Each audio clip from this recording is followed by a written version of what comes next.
Ukraine के drone हमलों से रूस गुस्से में है। राष्ट्रपति पुतिन यूक्रेन के खिलाफ बड़ा एक्शन ले सकते हैं। रूस के पास दुनिया के कुछ सबसे खतरनाक और उन्नत हथियार हैं, जिन्हें सुपर हथियार कहा जाता है। इनमें अवनगार्ड, बुरेवेस्नेक, जिरकॉन, किंजल, पोसाइडन और सरमत शामिल हैं। क्या यूक्रेन के ड्रोन हमलों का जवाब पुतिन सुपर हथियारों से देंगे? इन हथियारों, खासकर सरमत और पोसाइडन का इस्तेमाल तीसरा विश्व युद्ध शुरू कर सकता है। रूस के पास 6000 परमाणु हथियार हैं, अमेरिका के पास 5500। अगर रूस ने हमला किया तो नाटो और अमेरिका जवाबी हमला कर सकते हैं।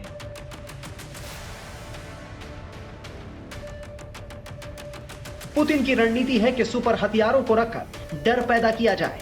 ये हथियार इस्तेमाल से ज्यादा धमकी देने में प्रभावी है। अगर पुतिन इन्हें इस्तेमाल करते हैं तो वो अपनी विश्वसनीयता और सहयोगी खो सकते हैं। जानकारों का मानना है कि पुतिन युद्ध को लंबा खींचना चाहते हैं ताकि यूक्रेन और उसके सहयोगी थक जाएं। दरअसल मीडिया रिपोर्ट्स के मुताबिक रूस ने 27 मई से बाल्टिक सागर में एक बड़ा सैन्य अभ्यास शुरू किया है। इस एक्सरसाइज में 20 से ज्यादा युद्धपोत, नौकाएं और सपोर्ट वेसल्स शामिल हैं। करीब 3000 सैनिक, 25 विमान और हेलीकॉप्टर इस अभ्यास का हिस्सा है। इस बार रूस की नौसेना खास तौर पर बिना पायलट वाले ड्रोन और बोट से निपटने की रणनीति पर काम कर रही है। इस सब के बीच अमेरिकी खुफिया एजेंसी ने चेतावनी दी है कि रूस जल्द ही सुवाल्की कॉरिडोर को अपना अगला टारगेट बना सकता है। एजेंसी के मुताबिक अगर यूक्रेन में रूस को कोई बड़ी हार मिलती है तो वो ध्यान भटकाने या रणनीतिक बढ़त पाने के लिए इस कॉरिडोर पर हमला कर सकता है। सुवाल्की कॉरिडोर एक पतली सी जमीन की पट्टी है जो पोलैंड और लिथुआनिया के बीच स्थित है। ये पट्टी रूस के कैलिनिनग्राद क्षेत्रों और बेलारूस को आपस में जोड़ने का सबसे छोटी जमीनी रास्ता है। ये निसंदेह रशिया यूक्रेन युद्ध के संदर्भ में एक सकारात्मक घटनाक्रम है, सकारात्मक इस कदम है। और इसी तरीके की अगर सद्बुद्धि, इसी तरीके का जो विजडम है, यदि दोनों पक्षों में प्रिवेल करता है तो जाहिर है कि इस युद्ध को इससे शांत कराने में, एक सीज फायर को और एक शांति प्रक्रिया को सफल बनाने में इससे निसंदेह मदद मिलेगी। और जो ऐसी रिपोर्ट्स हैं कि 307 युद्ध बंदियों को रशिया यूक्रेन ने स्वैप किया है, अदला बदली की है।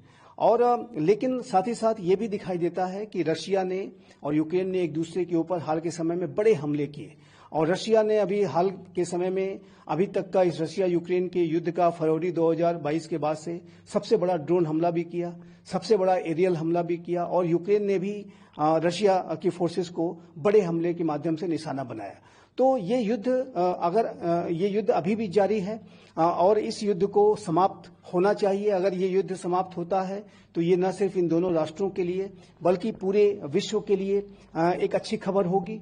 लेकिन वर्तमान समय में इस युद्ध के संबंध में जो निगोशिएशंस हैं वो अवश्य चल रहे हैं, लेकिन इसकी जो प्रक्रिया है जटिल दिखाई देती है। और रशिया यूक्रेन जिस तरीके से एक दूसरे के ऊपर अभी भी बड़े हमले कर रहे हैं और बड़े पैमाने पर एक दूसरे को क्षति पहुंचाना चाह रहे हैं, ऐसे में जाहिर है कि इस पूरी प्रक्रिया की जटिलता इससे साबित होती है। यूनाइटेड स्टेट्स ऑफ अमेरिका के राष्ट्रपति डोनाल्ड ट्रंप ने इसके ऊपर अपनी हैरानी भी व्यक्त की कि इतने बड़े हमले रशिया यूक्रेन के ऊपर कैसे कर रहा है।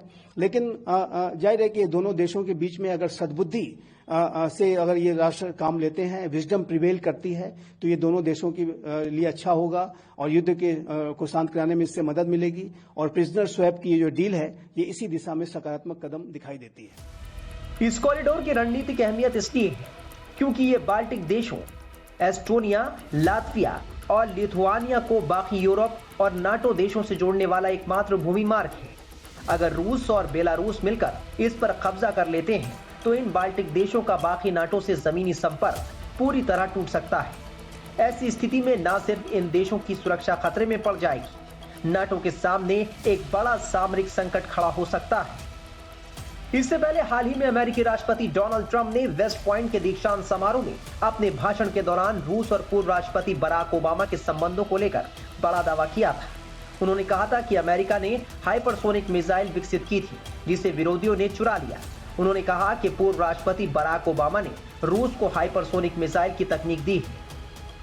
देखिए, यूनाइटेड स्टेट्स ऑफ अमेरिका के राष्ट्रपति डोनाल्ड ट्रंप ने एक वेस्ट पॉइंट्स में दिए गए अपने एक संबोधन के दौरान इस बात को कहा है और इस बात को दोहराया है कि राष्ट्रपति बराक ओबामा के कार्यकाल के दौरान रशिया ने यूनाइटेड स्टेट्स ऑफ अमेरिका की जो हाइपरसोनिक मिसाइल की जो तकनीक है वो चुराई और उन्होंने इस फेल्योर के लिए बराक ओबामा के एडमिनिस्ट्रेशन की तरफ संकेत करते हुए ये कहा कि इस तरीके की जो तकनीक है वो हमारे अपने राष्ट्र के द्वारा ही रशिया को दे दी गई और जाहिर है कि उन्होंने अपने पूर्ववर्ती डेमोक्रेटिक एडमिनिस्ट्रेशन के ऊपर आरोप भी लगाए।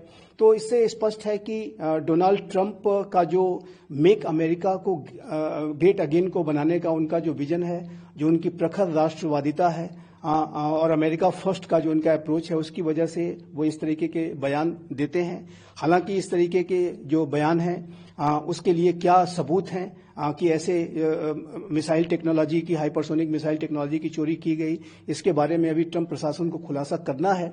लेकिन इसमें कोई दो राय नहीं है कि राष्ट्रपति ट्रंप अपने इसी तरीके के प्रखर बयानों की वजह से और अपनी आलोचनाओं की वजह से पूरे अमेरिका के अंदर भी और विश्व राजनीति में भी एक चर्चा के केंद्र में रहते हैं। और उन्होंने जाहिर है कि फिर से एक बार जिस तरीके से रशिया के ऊपर आरोप लगाए हैं कि उसने हाइपरसोनिक मिसाइल टेक्नोलॉजी अमेरिका से चुराई है, वो भी इसी तरीके का एक बयान है जो कि अवश्य अंतर्राष्ट्रीय समुदाय में एक कौतूहल पैदा करता है। देखिए, इसमें कोई दो राय नहीं है कि रशिया के जो डिफेंस इक्विपमेंट्स हैं, जो वेपन सिस्टम्स हैं, वो बेहद एडवांस्ड होते हैं और इन रशिया के वेपन सिस्टम्स ने पूरे विश्व भर में जहां कहीं भी रशिया के ये वेपन सिस्टम इस्तेमाल किए गए हैं वहां पर उन्होंने अपनी महारत साबित की है। और अभी हाल के समय में भारत में भी जिस तरीके से रशिया के S-400 missile air defence system का जो इस्तेमाल भारत ने सफलतापूर्वक पाकिस्तान के विरुद्ध किया, उससे इसका पराक्रम साबित होता है।